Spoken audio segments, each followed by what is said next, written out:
right. Welcome to another episode of DevSecOps. I'm your host, Tim Amico. And I'm Akash Patel. Welcome to episode 3. Episode 3, where we cover all DevSecOps. We've added in some, news and updates, but we've added in some industry news as well. So what we'll try to do is go through these news items a little bit quicker so we can leave some time for getting into some good stuff. So, Yep. All right. Before we do, let's crack open a new one. Forgetting. Today I have Evil Twin Brewing. It's from a New York City one, local one. Okay. So it's another IPA. So yeah, I think I've had this one before, but honestly I cannot remember at this point. So yeah, we'll try it again. We'll go with the Voodoo Ranger again. I got to do a repeat because I was out at Soft Week all week. That's why also my voice is a little bit on the horsey side. So I apologize to our audience, but didn't have time to get out to anything. So I just did the one from 2 weeks ago. So yep, no worries. And this one is the 9.5. So this should be good. What do you got on that only one? A 6. This one's only 6%. Right. So we need to drink faster so that you can stay with me, okay? Yeah, exactly. All right. Cheers. All right. Cheers. All right. Oh, that one's pretty good. I like this. Evil Twin Brewing. Well, just rips your tongue out of your mouth. But it's good. It's good. I think I'm acquiring this taste now. I mean, if you drink enough of it, you'll acquire the taste. Right? Yeah. All right. So let's jump in again. We'll try to be a little bit quick on the news. So GitLab 19 shipped. Excellent. Okay. May 21st. So yesterday I was not tracking that was coming out. So with group level GitLab Duo review instructions, configurable work item types, GitLab Secrets Manager in open beta. Whoa, that finally made it. Awesome. Have you checked that out at all? We've been talking about that for like a good 2 years now. 2 years. 2 years now. I think they said it was coming in 24. It got pushed to 25, and I guess 26 was the magic year. Now it's here. Nice. All right. I do want to test that out for sure to see what that looks like. Finish it out. So SBOM-based dependency scanning GA. That's actually... I don't think that actually was there. I know we've been doing SBOMs with like the Trivy stuff. I'd be curious to see what that looks like. And deeper CI/CD catalog usage analytics. Now, I said I wanted to be quick on this one, but I think this might be a good link. This one, we could click on go for into sure. This a little bit. Group level custom review instructions for GitLab Duo. That's pretty neat. Okay. I guess just give you finer grained controls over what Duo can technically do at a group level. Right. Configure work item types. I guess if you're using more of like the agile planning features of GitLab, gives you a little bit more control over that. So nice. Now there's the big one. Yeah. Okay, so we've been waiting for this for a while. I mean, I know this was more on the, what were we using? The HashiCorp one. Vault, literally does it right here. And then, eventually moved over to AWS Secrets Manager for a lot of our secret stuff. So, yeah, that'd be kind of cool. Now, I wonder what this means because it's technically, while yes, we have secrets and masked variables in GitLab, for our clusters, we're using just AWS Secrets Manager along with the external secrets operator. So I wonder if at some point, external secrets operator will start integrating with GitLab itself. And that would be really cool if it does that. Okay, let's see anything else. I don't. That's just shattering in other enhancements. That's what's the dependency scanning stuff though? So GitLab SBOM dependency scanners now GA'd. Maven, Gradle, and Python projects now have complete visibility into vulnerabilities across their full dependency tree. Okay, that's pretty cool. Yeah, it'd be good to test out. Mm-hmm. But we'd have to get to 19. Yes. So what are we doing tonight? Not upgrading GitLab, that's for sure. It's a holiday weekend. It's a perfect time. Right? That's true. No one's going to be on. Okay. I think I could find better ways of spending my holiday weekend. Yes. And happy Memorial Day to all our 5 audience members out there. Yeah. We appreciate you. Like and subscribe, please. Yes, for sure. Opus 4.7 now GA'd in GitLab Duo Agent Platform. Sorry, what were you saying? It just said support for self-hosted Gemini models. Yep. So it looks like you could start connecting locally. Yep. Was that always? That was always a That feature, was kind right? of there, but I Okay. never played around with the self-hosted ones for Gemini. Okay.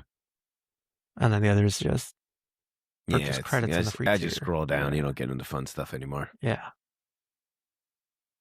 Oh, I guess this is a big one. If you're upgrading, GitLab 19 now requires PostgreSQL 17. So that's good to know because for some of our deployments, we are on Postgres 16.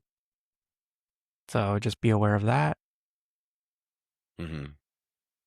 And then Redis 6 support removed, but 6 is also kind of old at this point. So yeah, I think everyone should just be on Redis 7 now at the very least, or Valkey 7, the more free and open source one. Cool. Nginx ingress replaced by Gateway API with Envoy Gateway. Okay. I didn't even know they deployed their own Yeah, I didn't ingress either. because I mean technically we've always done that ourselves, but yeah, I guess if you were using the Nginx ingress in GitLab, just be aware that it's now replaced by Gateway API with Envoy. And likewise for any GitLab Helm charts if you're doing for self installs, especially the open source one, it no longer comes with the bundled Postgres, Redis, and MinIO. Not that you should be using that in a production environment anyway. It should just be for any testing or kind of dev environments for whatever it is that you're doing. So, but just a heads up for whoever's out there using that bundled together. And it sounds like GitLab 19 was a pretty big update. Yeah. Just keeps going. Yeah. I was thinking, you get to the bottom, you're like, all right, this isn't the fancy stuff. This isn't but a little bit more in there. Improved array support for CI/CD input, so that's good. I guess more just quality of life updates that they've been needing to have for the CI/CD stuff. I have noticed that some of their variables is not the easiest to kind of control. Just the way the output is and the way you have to configure, it's a little clunky. So maybe this adds a little bit better support for it. I think that's it. Anything else stand out to you? Just, actually, it looked like they had like catalog usage, so that's actually pretty cool to see.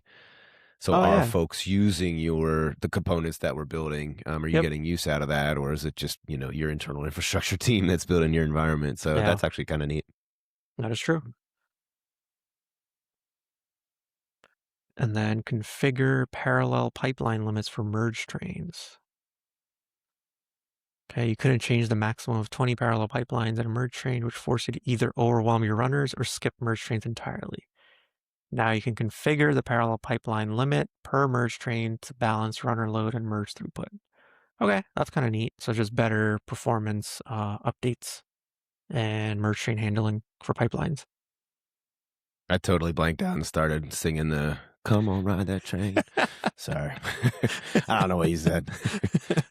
Just sang that like 5 times over my head. Better performance. That's it. Yeah, For there you go. merging. Sweet. Yes. You get too developer talky on me, man. I do the fair. sysadmin stuff. That's fair. Mermaid diagram rendering upgraded to version 11, so just more quality of life improvements here. Nice. And then GitLab Runner 19 upgraded, so it'll go along with the GitLab 19 upgrade. Cool. Anything with that though? So GitLab Runner and highly scalable build agent. Yeah, okay. I don't know if they did any kind of improvements on that. Doesn't look like much. Runner instrumentation. I don't know what this stuff means. Yeah. We'll leave that more for the quality viewers. of life stuff without digging too deep into what it's actually doing. Yeah. And we just kind of talked about all this. GitLab Duo developer can now be triggered by assignment, generate MR, or mention. Okay, that's kind of cool. Yeah. Before it didn't let you do that, I guess, but yeah, because I did notice some limitations with Duo. Like when I tried to submit a merge request, I was like, hey, mention this person as well, Duo, and it wouldn't kind of do that. So I guess they kind of had supported for that stuff. Okay. and then more models that it now supports for open source self-hosted models. Cool. Yeah.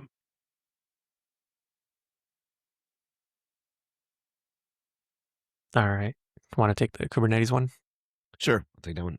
So Kubernetes lists 1.36.1 as the latest 1.36 patch release. 1.36 line is now the active upstream branch to track for managed service. Okay, that's not helpful. Thank you. Let's see. Any update, any security? So Linux kernel path is closed by Qualys that can let an unprivileged local user disclose sensitive root-owned files and execute commands as root on affected default Linux installs. So mitigation is kernel patching, distro guidance, and temporary ptrace hardening where advised. That was actually a huge one though, right? So that affected... okay, that makes sense. Because we were being asked for some var clusters to put some of that in, and again, I use on the commercial or the client side all auto mode, which has been phenomenal. But that's probably something that we would want to check on our internal rancher clusters. I'd imagine as well. Yep. Yeah, we've been trying to done. patch a lot of this stuff as it comes out. Yeah, especially with the most recent like Linux kernel vulnerabilities that have come out as well. Yeah. So yeah, we've been trying to stay on top of that as much as possible. Gotcha. AI automation for Kubernetes. This is the runtime risk reminder for AI agents, CI jobs, and build pods. Local privilege escalation bugs matter more when untrusted or semi-trusted workloads share nodes. I'm not really tracking what that means. Basically, have tighter control around what you automate within your cluster because of agents that can run loose. I'll take it. It's kind of how I'm reading this, just as like a gentle reminder that don't let your AI agents get full access to your nodes. Okay. Kubernetes 1.36 continues to push native controls like username spaces, fine-grained kubelet authorization, mutating mission policies, and declarative validation that reduces the amount of custom platform glue teams need to maintain. That's actually interesting. So is it basically like building in a lot of like the Kyverno type stuff? That's what it sounds like, yeah. Yeah. Declarative validation GA. Okay. So action items prioritize kernel patch status. For Kubernetes nodes, CI runners, and build hosts enforce runtime defaults, seccomp, and restricted pod standards where possible, and keep 1.36 API deprecations in upgrade runbooks. Yeah, maybe we'll dive into that one a little bit more later as that kind of builds. Yeah, for sure. Again, we're trying to be quicker on the news. Yep. Diving in. Same thing for RK2. Yeah, they just added support for 1.36. So if you're on 135, yeah, give it a try. We have not updated ours to 136 just yet because, yeah, you typically like to wait for a little bit to let all the issues get resolved. Security compliance, quiet. None this week. Pretty quiet from that standpoint. Same thing for AI automation. Just stay, nothing else there. Developer experience, nothing there. Yeah, SonarQube. So Sonar Source announced SonarQube Server 2026.3 on May 20th, highlighting deeper language intelligence with 70 plus advanced Python rules for issues like memory bloat and out of memory risk. SonarQube server release notes for 2026 include AI and mobile compliance reporting, such as OWASP Top 10 for LLM and OWASP. All right, so it's starting to get a little bit deeper into, model scanning. Yep. Let's see. Release direction is useful for AI-assisted coding. Stronger analyzers and AI code assurance help teams verify generated pull requests instead of just trusting them because they compile. New analyzer rules can create new findings and just overall tests. So, yeah, I think we might need to give SonarQube a little bit more of a look. I know we don't use that internally in a lot of our projects, but just to get into that model scanning a bit more. Yeah. And that's what I've been kind of trying to get ahead of. I haven't played around with SonarQube in last like 2 years, and I know they've pumped out a lot of features in terms of like AI capabilities. Yeah. So definitely, need to see what that looks like. SonarQube, if you're listening, we'd love a trial license. I know you're not listening. That'd be great. We'll go bug you. Great. Yeah. We have been using a lot of the Sonatype stuff, and that's been pretty decent, but it doesn't give you like the full-on SonarQube type of. Well, and I guess do they get into the model side of things? So Sonatype? Sonatype, yeah. Not as much, no. They're more focused on like the SCA type rather than like a SAST kind of scanning. And I think that's where SonarQube's been putting a lot of their efforts in, is a whole SaaS side. Yeah. And then adding AI into that as well. Okay. Keycloak, not much else. There's a new version that's out there. 26.7.0 will include experimental OpenID authzen authorization API 1.0 support. So if you're a auth implementer or developer, just know that, that's there in the new Keycloak version. I have no idea what that new API is because I don't use it and I don't know when we will. But if it matters, cool. It's there now. All right. Don't see too much in there outside of the authzen stuff. So, all right. Sonatype. I guess that is kind of cool. I'm reading this. Going back. No, okay. Authzen is relevant to agentic workflows because agents need clear policy decisions for, can this identity do this action on this resource, instead of broad tokens and custom checks. Oh, okay. So Authzen being the API, not necessarily tied to Keycloak. Correct. So the standard, in the sense, of the framework, exactly. whatever that be. Yeah. Okay. So if you're using the new version of Keycloak, it now supports it. But honestly, that's kind of cool because. What's that link then? What's that Keycloak Authzen link at the top? Maybe just to the page. Experimental. Why Authzen? Authorizing has long been. Okay. I'm not going to read that to everyone. Yeah. Basically lets you have better control for your agents through Keycloak now. Or I guess through Authzen. Yeah, right. So just like, I'll jump into that one. Nexus repository 3.92.0 landed on May 7th, and 3.92.2 was available May 14th. The line adds pub support, Conda hosted group repository, Helm group repositories, Nexus 1 UI preview, and database connection pool metrics. That's kind of cool. I like seeing the DB connection pool stuff just to verify, especially for like troubleshooting. If there's any issues that you run into, just verify that, hey, what's the connection kind of look like right now for your app in the DB. Now, is that Nexus app, or is that the Nexus repository? That's more on. Okay. Yep. Oh, I gotcha. Okay. I didn't know if that was like starting to look at like database schemas or something. I'm like, why would that be in Nexus?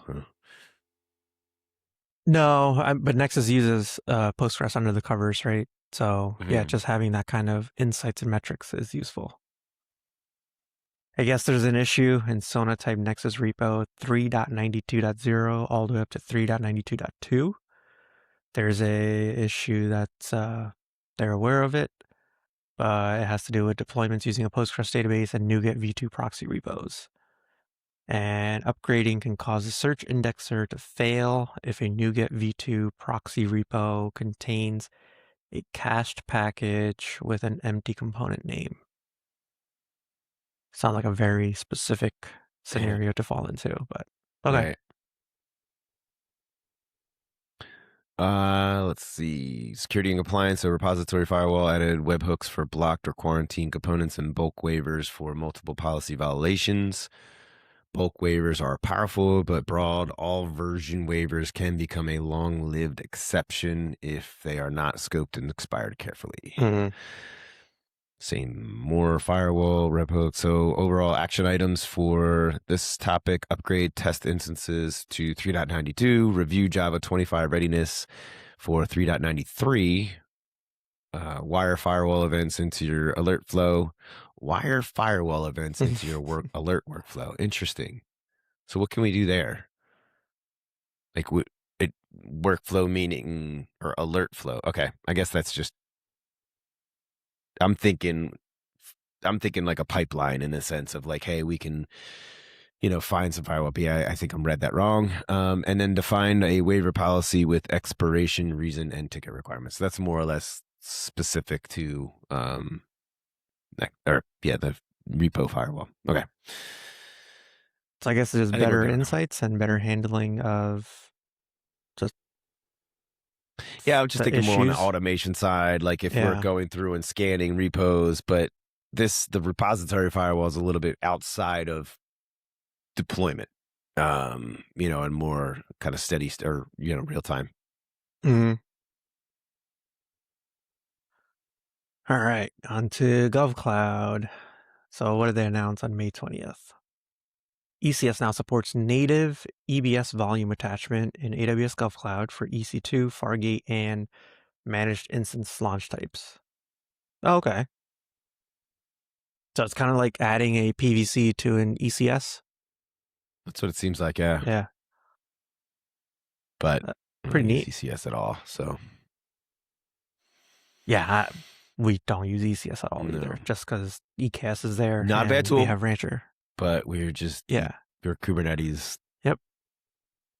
Multiple flavors of Kubernetes, but yeah, I think I'm sticking with the standards there. Yep. Good use cases for it, though.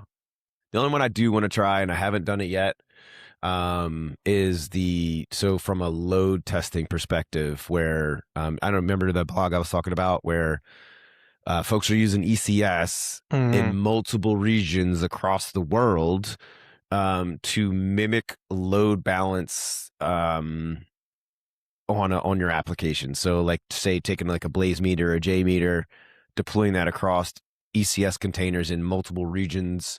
In Europe and Asia, and then using that to hit your application so that you're not one environment. So I'll try to link that blog somewhere. It was really cool. I've just never sat down to kind of do it. Got the one initial setup with ECS to actually run.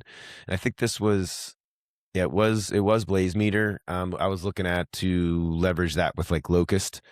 Okay. But it was a way to like truly mimic real world traffic, where it was like, you could use 1,000 users from US, 1,000 users from Europe, so all those different latencies and going in. So long tangent on that. So simulate all that for you, basically. Right. Yeah. Again, I mean, it's still a basic test in the sense, or not it's not doing an extensive test. I guess you could set that all up in Blaze meter, but the way they were doing it through ECS, and it was just mimicking real world stress tests. So it was pretty cool. That is pretty cool.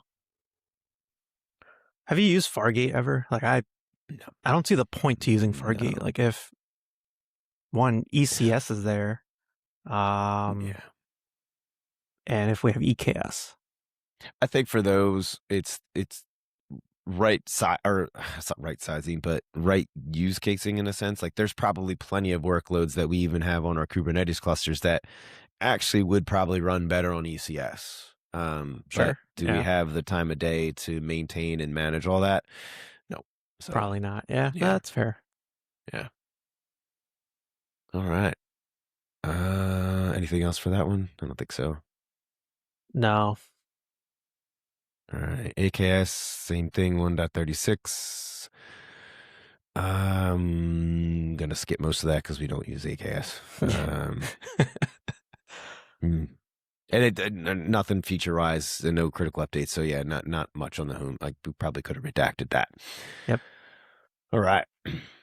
OpenAI Codex. Fun stuff. Let's go. I'll let you read that one. All right. So Codex, as of May 14th, OpenAI announced Codex in the ChatGPT mobile app in preview on iOS and Android across all plans. So that's actually pretty cool. So you could just run Codex on your phone, I guess, but connect it to like a remote terminal, so it could just execute stuff for you. Pretty neat. Yes, actually, it's funny that I brought that up because that's also in the feature cool tools or whatever it is. Yeah. I think that was. But yeah, I saw that. I was like, why are we bringing up Codex? That's been around forever, but it's Codex on your mobile app or your Yes. mobile device. So Yep. that, so for anyone that just cannot be away and must do some more coding Mhm. because you're at a birthday party or family event, I can jump on and do some more work. Yep. Okay. Or Kidding at and least joking. monitor what it's doing through your phone rather than carrying it Fair. on a laptop. Right. Yeah, literally right here. Codex can be supervised from mobile while work continues on connected laptops, dev boxes, or remote environments, which changes how engineers approve long-running agent work, which is great. So now, Is like, you it ever though? seen it like through like I just saw the article the other day that people are carrying like half open laptops through like TSA just because they have their agents running and they don't want to close the lid, Oh, okay. or just like at random places, like bringing it to like the like a sports event or something, just because Right, they right. have their stuff running and they don't want to close it out. But that's why I said, is it though? Like, we don't need more reasons to work. Right. So whoever made this, I'm not a fan of you, sir or ma'am.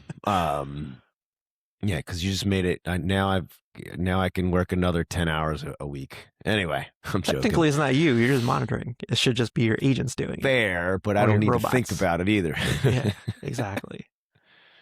So yeah, pretty neat. I Yeah, guess it's there. I definitely, definitely yeah, will be playing around with some of that stuff. So yeah, yeah. Like I joke, but it's definitely yeah. I will have that loaded. absolutely. What is Devin? I haven't heard of this tool. This was also that was a tool, and so I think this is our AI agent is pulling things from the fun reads as well because I'm pretty sure that was in there as well. Hmm.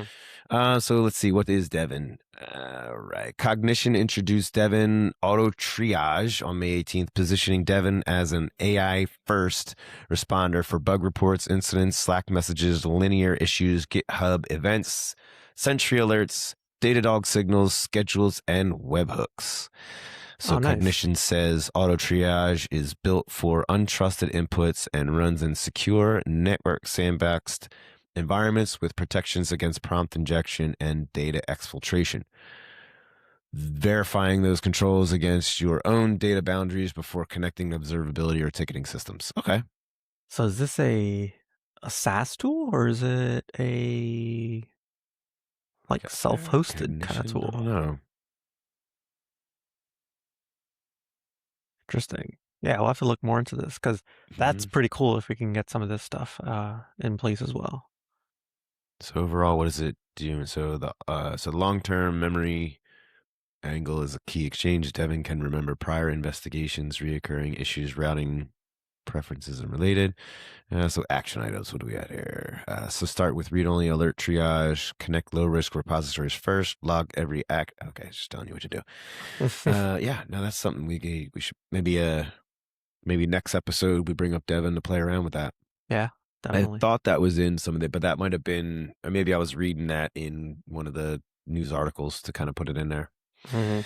Industry news. This is the fun stuff. This is what we're trying to get into and get into quicker. So this is more or less a lot of the daily emails that we get, just feeding these in. So some of these are Medium articles. If you guys don't have access to them, we can help you guys out. But again, clicking these links, that'll help those authors out as well. So please kind of dig into those. Yeah, but that's kind of what we're adding to this is instead of just news every week and updates and security updates, let's get into what folks are using and what we're using or what we could use at least from the government side of things, again with our main focus being that. But Yeah, absolutely. Any of the all right, ones I'll that let you take the stand first out one. here kind of thing? I'll let you go for the first one. I definitely want to click on that Kagent on Kubernetes. I kind of I'm curious again. Yeah, for Kubernetes sure. MCP and Kagents, like that's the Yes. one that we need to do next to see because I'm tired of fixing our clusters. Yeah. But I need to rest my voice a minute. So agentic DevOps moving into runbook territory. So I guess there's this cool thing that kind of came out. There's one person wrote an article about Claude DevOps workflows, how to have Claude basically integrate within your CI/CD kind of workflows if you have it. Haven't fully digested all this as to what it's saying, but yeah, want to play around with some of this for sure. I started doing some of this a little bit, and like I was mentioning earlier the other day, when our like clusters really just kind of went haywire, really was tempted to just feed it my kube config and have it access to kubectl and just be like, figure it out. But did not go down that road just because I don't know what other chaos it would have caused, just to be safe. But it sounds like it's doing something similar. I would say leave a comment in the whatever, I guess, chat in the comment section. Should we set up a fake cluster? I guess not fake cluster, but a sandbox or sandbox cluster and start putting things in. Is that, has anyone even kind of started messing with that? Yeah. Yep. Any kind of lessons from the field type of stuff? Or how are you guys using AI to help troubleshoot any faulty K8s clusters? Yeah. So especially if you are the ones managing the control planes. Right. We know it's possible. It's just not getting enough time in the day. So I think we need to make that as a demo, just to force us to do it. Absolutely. What's that K-agents on Kubernetes? Yeah, let's take a look at it. Interesting. AI-powered DevOps automation. So everyone wants AI and DevOps. Almost nobody knows how to run it properly. All right. Let's see. Does this Medium article actually give us some good information? Gives you Kubernetes native AI agents, CRD-driven workflows, agent orchestration, built-in tooling support. Basically just says how to run agents in a cluster. Okay. Not what I was hoping. All right, let's look at that MCP one. That's what I think we're really excited about. This is the lazy admin. This is kind of what we were talking about. But probably in a much better way because you're using MCP. So, okay, yeah, I guess there is a Kubernetes MCP server out there for this that directly connects to your Kubernetes or OpenShift cluster, exposing cluster operations as AI callable tools, which makes sense. Yeah. I am signed in, but not in my private window. So, yeah. Don't worry, guys. I'm not just lurking here. Seems pretty easy to install, actually. Like, it's just a npx package. I don't know, man. Let's bring up that Rancher cluster. Let's go. And then Helm install, and then that's about it. All right. Let's get some thumbs up if people want to see connecting MCP servers to live Kubernetes clusters. Yeah, right. Let's get some comments. Let's force us to do it. Helm install. Yeah, if it's just a simple Helm chart, we're going to try this out. Seems we should easy work enough. on definitely getting a cluster. Could do a basic cluster, sandbox cluster next. Yeah. Enabled by default. What is Kiali? Kiali is I know that from, it's the Istio. Yeah, it literally says it right there. Yeah.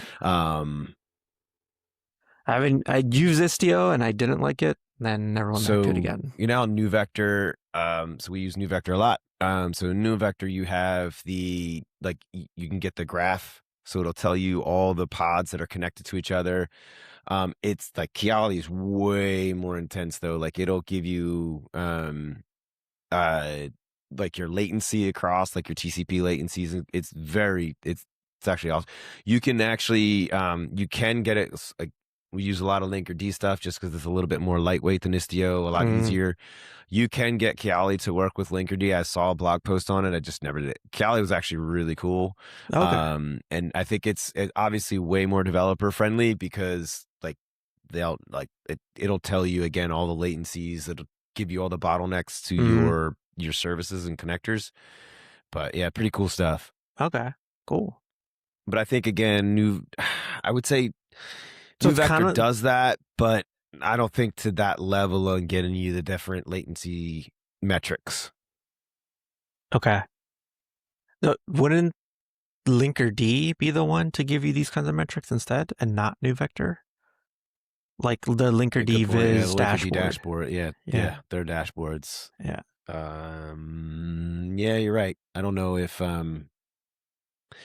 I remember looking into this because I that was one of the things when I switched from Istio to Linkerd. I was like, man, I really did like that Kiali dashboard, Okay. but I don't remember what. Yeah, I don't know what Linkerd is. Maybe nothing. Maybe I just didn't play around with that enough. But yeah, go ahead. I played around a little Go on. bit very recently, and it seems pretty bare bones, but it gives you access to whatever you need. So all I cared about was how many connections there are from pod to pod, what does the throughput look like, and are there any errors? And I don't know what else I would need to see from a. The other thing about Kiali that I do remember now is you were able to mimic, like you could sever connections to mimic if it would kind of flip over or whatever, just overall like kind of like a chaos engineering type of stuff. That was the other thing I knew it did too, and it was very helpful to troubleshoot too. So like if you weren't able to find out like why wasn't this getting all the way to like your storefront or something, right? It was it gave you a lot more metrics. Okay, so yeah, that makes sense. Probably something to check out. But cool to see that though. I haven't seen that since my Istio days, and they were limited. Cool. I definitely want to play around with this K8's MCP server for sure. Yeah. Yeah, we gotta make that a priority. All right, what's the next one? What do we got? Terraform testing. Yeah, go for it. Terraform testing is becoming normal hygiene, which makes sense. So the Terraform 3-layer testing article is a good discussion starter for regulated IAC teams. Plan output is no longer enough. Use static checks, module tests, and environment level validation. That's actually, I think this is very useful. The more and more Terraform that we build out, the more I'm like, I wish we could test some of this stuff rather than just doing it live. Like doing a Terraform plan and then an apply and then seeing what the heck breaks. Sometimes it doesn't even catch everything, right? Like even in a plan. So I think something like this would be pretty useful, but I don't know. Is this I'm not really tracking with. So what is this talking about though? Basically building tests for your Terraform modules. So you know how for Helm, there's Helm tests, and then for your, let's say you're building a software application, you have your unit tests and things like that. Kind of sounds like that. Basically building a tester for your Terraform modules if you're building anything. So if I deployed something that, had an EC2 instance, it'll do the test. Did that EC2 instance deploy? Yeah. Validate that all your variables that you've set as like required are actually set or as optional. So this isn't necessarily a tool. This is more of a concept. Like correct. You should do this. Okay. Yes. No, that makes sense then. Yeah. That's, with AI too, like that's, we should be doing that, right? We should be doing way more unit tests from that standpoint, even from an infrastructure side, but just not, unfortunately. That is true. What is this next one? Kubernetes education content is still in demand. So I guess people's Kubernetes diagrams. What is this? Kubernetes finally explained with diagrams that actually make sense. Oh, okay. So I guess this Medium article just talks about how the inner workings of K8s. Pretty cool. Is that doing anything from a diagram perspective, though? No. It's just they just have pretty pictures to explain Kubernetes. Oh, okay. Yeah. Gotcha. So yeah, some of this stuff. Like it's actually not a bad idea from a training material standpoint. Exactly. Any of the new developers or new sysadmins that we get in. Yep. Read this. Actually, we should put on our FumaDoc stuff. Yeah. I think this is important. I think more people should be aware of how the control plane works. Right. Especially because really cool diagram. Yeah. Especially because a lot of people just rely on EKS and then have to manage a control plane or AKS, whatever managed Kubernetes flavor you want to use. And now with auto mode, you don't even do nodes anymore. Right. Exactly. It is completely hands off. Yeah. I love it. But it makes you lazy. Yeah, but that's the point. That's the point. I take a page out of your book. I think at the end of the day, I'd be like, all right, this is all the things I did. What would it cost you to be even lazier? I'm just kidding. That's very true. That's very true. I like that though. I like those Kubernetes diagrams. I really think we should put that on our FumaDoc stuff, our internal, for anyone else. That's some really cool stuff. Yep, for sure. All right, what do you got? MCP has a maturity problem, not an obituary. Obituary. Careful. 9.5 is kicking in. Obituary. The MCP is dead. Thread is useful because it challenges weak demos and fragile integrations. For us, the lesson is to judge MCP servers by permission model, auditability, host support, and failure behavior. This, again, was another MCP article. I'd be curious. I think that's going to be This is a hot take, I would say. Yeah, a little bit. And what you should use instead. Okay. What should you use? Did you go through this fully? I did not. Okay. Not. Yeah, maybe on the next one I'll go through it. Sounds interesting though. I am curious as to why this person thinks MCP is dead. Well, I think that's also a play, right? Like if you read through it, it's probably like you should be using MCP. Yeah. I'm guessing. Runtime security content is getting sharper. So the newsletter queue included Kubernetes runtime threat detection and eBPF Selenium networking reads. Okay. This lines up with the current Linux kernel CVE pressure, know what ran, what it touched, and whether node isolation actually held. Yeah, that's a pretty big one, I think. And that's almost like the same as connecting MCP to it. Maybe. To a degree, right? Yeah. All right. CI/CD tools lists are less useful than control mapping. Okay, let's read this one. Top 10 CI/CD tools content can be a decent discovery list, but regulated teams should map tools to identity, secrets, artifact provenance, audit logs, and runner isolation before adopting anything. Okay. Oh, okay. Top 10 CI/CD tools every DevOps engineer should know in 2026. I mean, I agree. Why does it keep signing you in? Because I'm in incognito or private window. Oh, okay. Yeah. And I don't want to publish this if it's a if it needs like an account, right? So just for Gotcha. Yeah. Fair enough. Yeah. So let's give that author some love. Click some links. Exactly. I've got my Medium subscription. Yeah, it's me too. $50 a year. It's just get it. It's awesome. Yeah. And I lots get of good content out there. Lots of massive. Opinionated people out there for sure. I think it's getting a little AI flooded because you do see a lot of I've noticed you get some the idea, you get all the way to the bottom, and it's just like, well, where's the content? Right. It's like, yeah, you just gave me theory, like cool. Right. Yep. But there are some good authors out there still producing some really good stuff. That is true.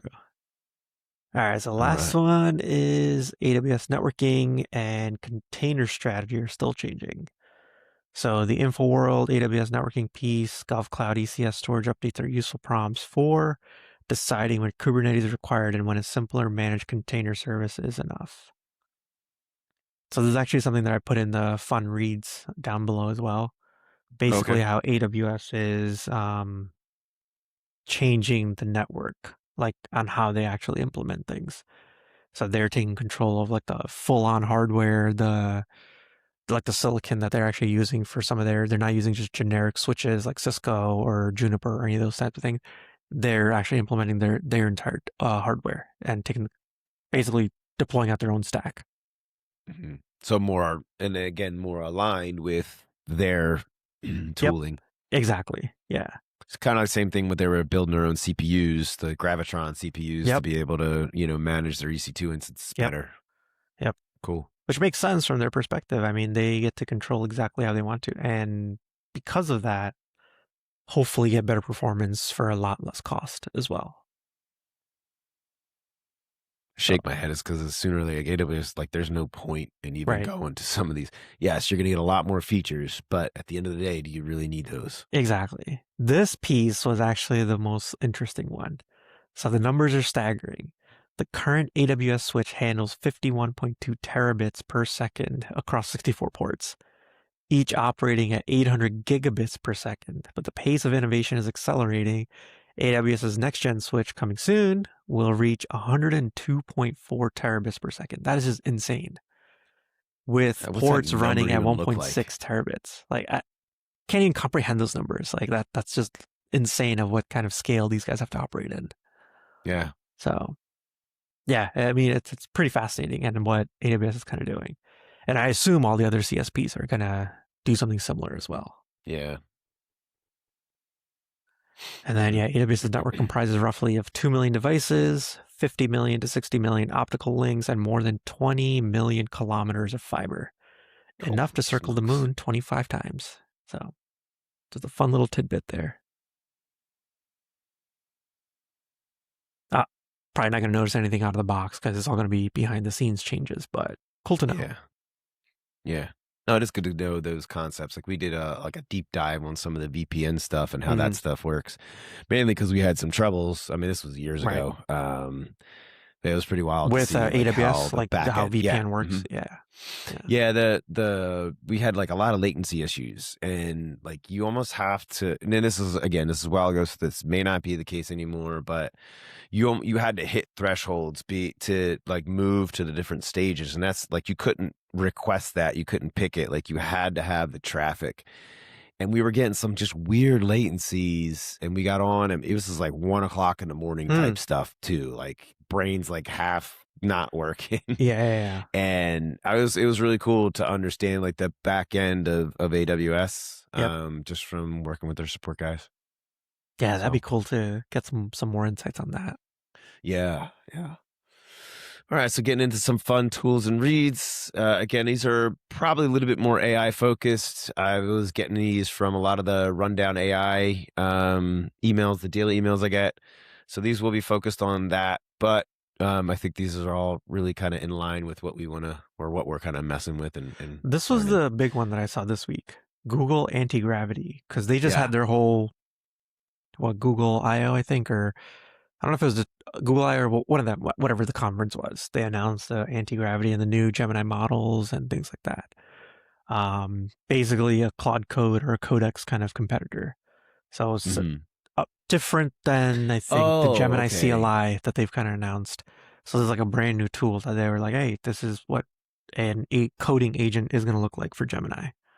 Gotcha. I was thinking of it slightly different in the sense of like the Bedrock UI, where like you would go in and kind of like, or even the OpenAI and a few others, where like you're going into the model side of things. That's what I thought. But this is more on Claude or Codex comparables. Right. Yeah. Okay. Did not see that at first. Yep. I haven't played around with it, but I mean, yeah. I have Gemini, so I'll probably will play around with it for a little bit. Not a fan of the name per se. Anti-gravity. It's a cool name, but like, are you using anti-gravity? What, dude? What are you doing? To me, that's just a long word. I don't want to type that out. It is, yes. Like Claude Code, Codex, they just kind of roll off your anti-gravity. Well, Claude is just Claude. You don't have to type in Claude Code. It's just Claude. And then Codex, another just 5-word. Anti-gravity. Who has time to type all that out? What is all that? It doesn't even make sense. Anyway, Google changed the name. NanoClaw, I thought that was so lightweight self-hosted AI assistant alternative to OpenClaw with container isolation and main security I don't know what that was. Yeah, I'm dying to play with anything claw. OpenClaw, NanoClaw. There was another claw I saw last week, I thought, but I have not messed with that yet. And I think this would be the way to really probably generate half of the content that we're talking about here today. There's another one that I want to play around. The Hermes agent. We talked about that before. I think so. Yeah. I'm tracking that one. That one is supposed to be a little bit more. It's supposed to have better like memory, I think, compared to some of these other agents. So I wanted to test that one out. I think OpenClaw just like runs completely loose, and then Hermes agent gives you a little bit more control onto what it can and cannot do. Okay. I know what that scrunch was. I wouldn't need to click on it. I just saw it in there. I figured I'd leave it. What was another one I thought was neat? Site not available. That's not going to work out. It's scrunched. All right. A frame. Gemini Unframe. Flash. Operations AI native tooling from the episode fund tool. Evaluated through the same lens as any ops. Okay, but it didn't tell me what it is. Earn your most critical operations AI native. Okay. Voodoo Rangers checked out. Nice. I still got a little bit left. Catch up, man. Got a little bit left. Gotta catch up. All right. I'll do some talk and let you catch up. Let's see. So that was talking about the Devon stuff. Cree 2. I think that was more of just an image. I'm wondering, is that more of like a image model, but useful for diagrams, episode artwork. We could probably use that. Training visuals. I didn't know if this was a local model or is this just another version of a, more specialized version. Cree 2? This one. Next one down. Yeah. At first looking at it, it looked like maybe it was a local model that you could pull down, but this looks like it's it looks like enterprise one. Yeah. Bummer. All right, it's still fun to play with these though. These are a blast. It is. Is this fun? Is this free? I mean, pricing. So get free credits to try. Free daily credits. No credit card. What's the limitations though? Oh, there you go. Limited. Oh, no video. Blech. Yeah, that's okay. Yeah. Free one gives you no commercial license either, so something to be aware of. Cool. Yeah, I was hoping it was something like you could bring that local, like from a Hugging Face or something, and then being able to kind of render those things. Yeah. How's that different than like just using Nano Banana or something with exactly Gemini? At this point, like I would probably unless it's I guess it just gives you another version of things. So if you did the kind of multiple prompts together, I guess, yeah. To see like, hey, which one generates? Because I've seen where like I'll throw something in ChatGPT, and that's just what I've still stuck on that one from a subscription standpoint. I rotate my donation, and I've been on ChatGPT for a little bit. Their graphics has been really good. Yeah, and I would just add a free version. Really good for that. Okay. Yeah. I would go over like, Nano Banana because that had like the big, and its output. I was like, not for at least the prompts that I was handing it. I wasn't. I like the ChatGPT ones better. Yeah, that makes sense. There's that Devon again. That's where I thought it was. So AI's first responder for workflow with long-term memory for insight. Yeah, that's what it was. It was more like, I guess it kept like it long-term memory was what I was kind of pushed. So it I guess just gives you longer chat history on troubleshooting. Yeah, I guess gets better context onto the different issues that have come up. Yeah. So if it ever comes up again and knows, hey, I saw that you had this issue before. Let me see how you figured out, and then help you troubleshoot, I guess, from there, from past incidents. Yeah. The next one's awesome. I don't know. I don't know if I'm going to tie it. I'm going to test it. I'll tie it to my Webull account just to see what it'll do. ChatGPT personal finance. This one is interesting. Yeah. Yeah. Yeah. Not a DevSecOps, obviously, at all, but something definitely fun to work with. Like, is this, let's use the word, but is this the end of financial advisors, right? Like, no, it's not, but, for the average user, maybe it is, right? So we don't, you could tie your budgeting, you could tie your financial accounts to it, and it'll let you know, like, hey, you should do this. I don't know if I would trust it, but it just seems kind of scary, like just having this connected to all of your financial information. Like, I get the idea behind it, and I think it's great. Just don't know how secure and safe I would feel giving it full control like this. So, yeah, if anyone's ever used this so far, let us know. Yeah, kind of curious to hear your experiences and thoughts. For sure. I definitely want to. I'll tie it to the Webull. I have a play Weeble account just to learn styles Nice. because I know nothing about it. So it might help me out. Yeah. Codex Mobile, that's where it was again. I knew it was in there. Talked about already. Again, just more reasons to work. Kubernetes controller manager explain. What? Practical explainer for how controller manager keeps cluster state converging towards the desired state. So I guess learn a cube. So probably back to the diagrams. Yeah. Thing that we had earlier. earlier. The more people know about how the control manager, control plane, Cube API server works, the better. Yeah. And then the networking thing that we already talked about from InfoWorld about what AWS is doing, building out their own hardware. All right. And that's it for this content. Well, that wraps it up. Yeah.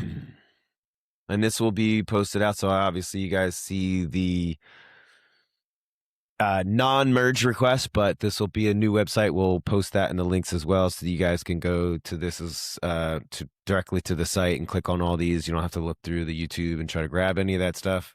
So we'll post that in the comments as well. And kudos to Akash for even kind of changing this entire blog post around. Looks great. It's always a work in progress. Yeah. Constantly.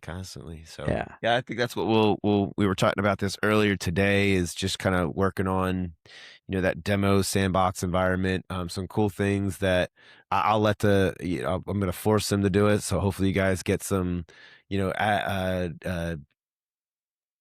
like or whatever, add some more comments. So one of the things we were working with was, and I just blew my mind with some of the Codex stuff that we were doing, where you were transcribing our meetings and just sending that straight to GitLab. So I think it blew my mind on some of the stuff you showed me. So we'll try to get that in the next episode. But let us know if that's some things that you all would like to see. Some neat tips and tricks on how to use AI to make your life easier. Yes. Especially as a lazy. We got to have the lazy admin section. Yeah. Because that's where it is. So I asked, I was like, hey, gosh, how do you figure this out? Are you reading a blog post? He was like, no, I just sit there at the end of the day and I say, how can I be lazier? Exactly. And that is my new motto. How can I be lazy like Akash? Anyway. That's the easiest way to do it. How can I be the laziest way as possible? Awesome. Well, we appreciate you, sir, for dropping that wisdom on us. For sure. All right. Well, thank you very much for everyone attending. Again, like, subscribe, give us comments. Is this awesome? Is it helpful? Yep.